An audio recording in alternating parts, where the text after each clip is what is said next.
Hey Dosers, thanks so much for joining us. Tracie here from San Marcos Escondido campus. And this week we are talking about trusting God's plans. And immediately as I was reading the prompt, it took me back over 30 years. I mean, almost instantaneously, I thought about when we were awaiting orders for our next duty station. It was the first round of us doing that. And I knew exactly, we worked everything out as best we could humanly possible to make sure we knew where we were going. We knew what was best for our family. So Kevin did all he could to get that moving in the right direction. I made plans for where we were going to school and signing up for college and a housing area. And then we got the orders. And they were exactly opposite of what I knew we were supposed to be doing. And so I started that day telling God that this was not the way it was supposed to be, that I already had it all planned out. I wasn't sure what he was doing. And so I look back now and I can see the verse that we're going to talk about today so clearly in my mind. It's Proverbs 16:9, and it says, "In the hearts humans plan their course, but the Lord establishes their steps." And I'm telling you, I knew exactly what we needed to do, and I was in control, or so I thought I was. And I was holding on so tightly, but as I look back at God's faithfulness, I just think, oh my word, I could never have dreamed all that would happen where we were, where he landed us.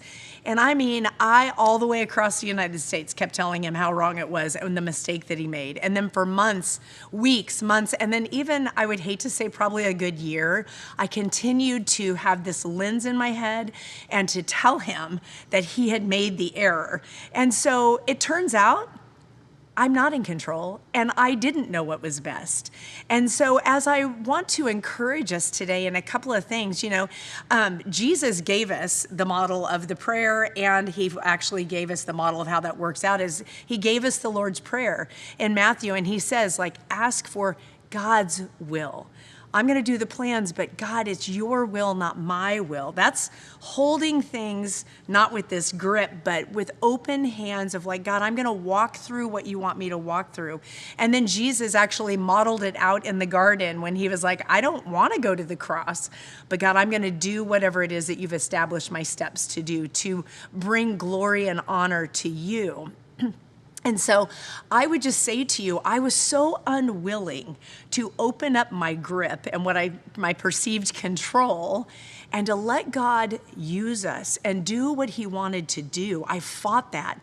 And I just want to encourage you, we're all going to go through seasons that don't really make sense, that are uncomfortable for us, and we might not know exactly what God is doing, and that's okay. But I want to encourage us to just have faith in how trustworthy he really is. And so for those of you who are new to this journey, I would say go to the Word, because the whole story tells us of God's faithfulness.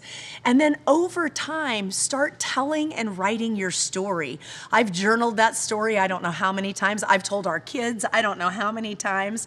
And God's Word tells us to tell the next generation of his goodness. So I would say to you, start looking for his faithfulness. That helps us release that grip a little bit. Should we plan? Of course we should plan, but God just says, hold them loosely so that when I'm ready to move and bring you in a different direction, you're flexible enough and willing enough to follow my lead. And I just want to encourage you, just getting in the Word, reading of God's faithfulness, it will bring us peace and hope in any circumstance. Go ahead and plan, but just hold everything loosely and he'll honor it every time. We'll see you next time.